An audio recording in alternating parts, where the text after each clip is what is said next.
Récits et légendes de Puisaye du chanoine Pierre-Georges Grossier. Histoire d'un sorcier. Tout homme qui veut un peu réfléchir et ne se contente pas de la vie animale sent que le mystère l'entoure et l'étreint de partout. Nous ne savons presque rien de ce monde.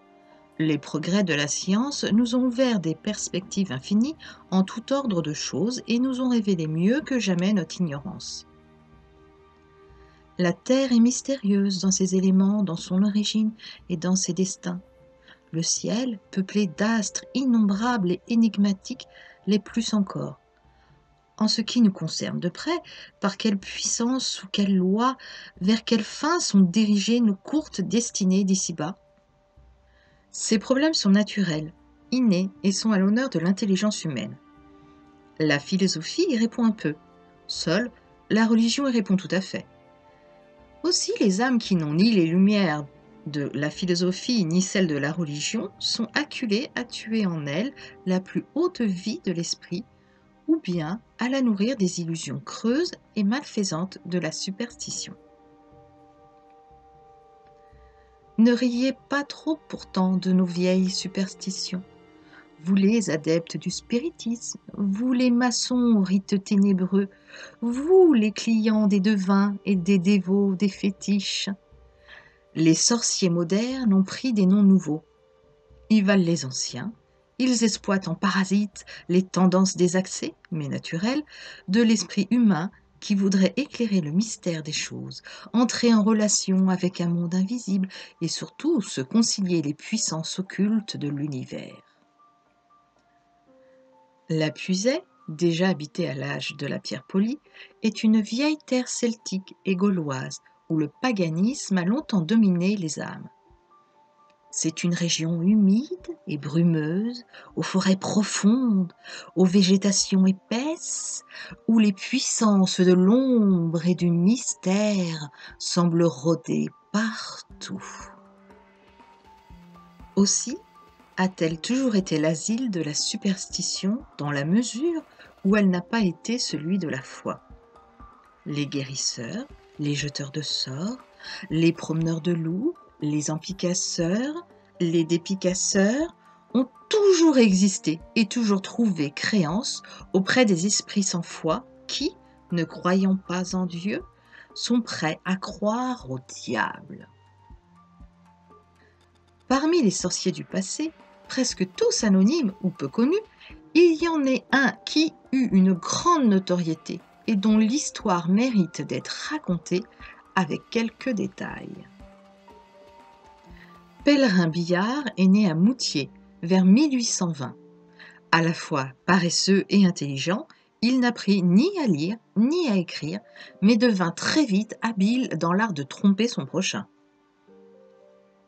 À 25 ans, repoussé de partout et incapable de gagner sa vie, il se réfugie dans un monastère de religieuses où il a l'habileté de se faire passer pour sourd-muet. Chose à peine croyable, les charitables religieuses le gardent plus de 4 ans sans s'apercevoir de la supercherie. Mais, fatigué de sa vie régulière, le faux infirme retrouve soudain l'entendement et la parole. Il s'en fallut de peu que ces bienfaitrices ne crient au miracle. Billard, en leur tirant sa révérence, se chargea de les détromper pour jouir de leur déconvenue, et il partit sur le trimar. Son physique est assez imposant. Grand, le teint blême, nez pointu, yeux noirs et brillants, profondément enfoncés dans les orbites. Avec cela, il est ventriloque et obtient de gros succès d'admiration dans certains milieux de la campagne. C'est une réussite qui lui vient, sa vocation de sorcier.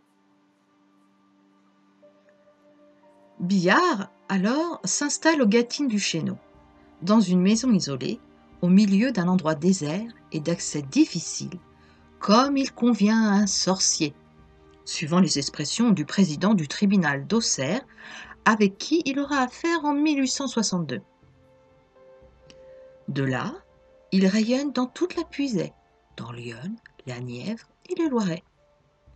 jeter des sorts, les enlever, guérir les bêtes et les gens, empicasser, dépicasser, voilà désormais son métier, exercé d'ailleurs avec habileté et avec un rare pouvoir de suggestion. Un certain nombre de familles où il a su s'insinuer le prennent au sérieux et lui sont, par les sommes qui leur estorquent, un excellent rendement. Sa pharmacie de sorcier est à Cône. Sur une facture saisie chez lui, on trouve mentionné un pot de graissure humanitatis pour friction à 3,60 francs et un flacon liquide causticum à 33,40 francs, livré au sieur Billard Pèlerin, doctrinaire à Traigny. Au sujet de cette graissure humanitatis, M. Merloux, médecin à Saint-Sauveur, qui devint député et ministre des Finances, a raconté cette anecdote étrange. Il est appelé un jour pour faire l'autopsie d'un homme qu'on soupçonnait avoir été empoisonné par sa femme. Tout près de lui, la triste créature assiste cyniquement à l'opération. « Donnez-moi, articula-t-elle sourdement, de la graisse d'homme. On dit que c'est bon pour les mâles. » C'était à l'intention de Billard, pour enrichir sa pharmacie de sorcier, que la mégère faisait sa requête. Le docteur Merloux en resta 1 minute interdit et épouvanté. Billard, durant sa longue vie, eut des aventures à remplir un volume. En voici quelques-unes. Un jour, il apprend que la maladie du piétin a attaqué un troupeau de moutons. Il va trouver le propriétaire et lui dit d'une voix caverneuse en le regardant fixement de ses yeux profonds. « Vos moutons ont un mauvais sort, ils sont perdus. »« Que faire ?» dit le maître des bêtes. « Il y a un moyen, » dit Billard. « Allez ce soir, à 10 heures, au clair de lune, menez le plus gros de vos moutons à la croix des 4 chemins. Attachez-le solidement au socle de la croix en faisant une prière. Déposez à côté de lui 50 francs dans une bourse et repartez immédiatement sans vous retourner. Les esprits de la forêt viendront faire ce qu'il faut. Si le lendemain le mouton a disparu, le troupeau est sauvé. » Le naïf bonhomme exécuta le programme indiqué. À peine avait-il fait quelques pas pour s'en retourner chez lui, que Billard et son ami Bouloustre, qui l'aidait dans ses momeries, sortirent de derrière une haie, tous les deux enveloppés dans un long drap blanc, comme des fantômes. Ils passent et repassent plusieurs fois autour de la croix, en faisant quelques simagrées, puis détachent le mouton, prennent la bourse et s'en vont faire ripaille pendant plusieurs jours aux Gâtines. Billard a évidemment un rayon pour affaires matrimoniales. Un jeune homme aime une jeune fille et désire l'épouser. La jeune fille y consent, mais les parents de celle-ci s'y opposent. Comment faire ? Billard accourt et se propose pour arranger l'affaire. C'est facile. Verser d'abord une somme d'argent pour les frais, puis, condition indispensable, lancer de la main gauche au-dessus du bâtiment des parents de la jeune fille une assez grosse pierre. Quand le prétendant aura réussi à la faire passer de l'autre côté de la toiture, le consentement sera donné. Le jeune homme essaye en vain à ce sport. Il ne réussit qu'à casser les tuiles et à se faire corriger sévèrement et chasser ensuite.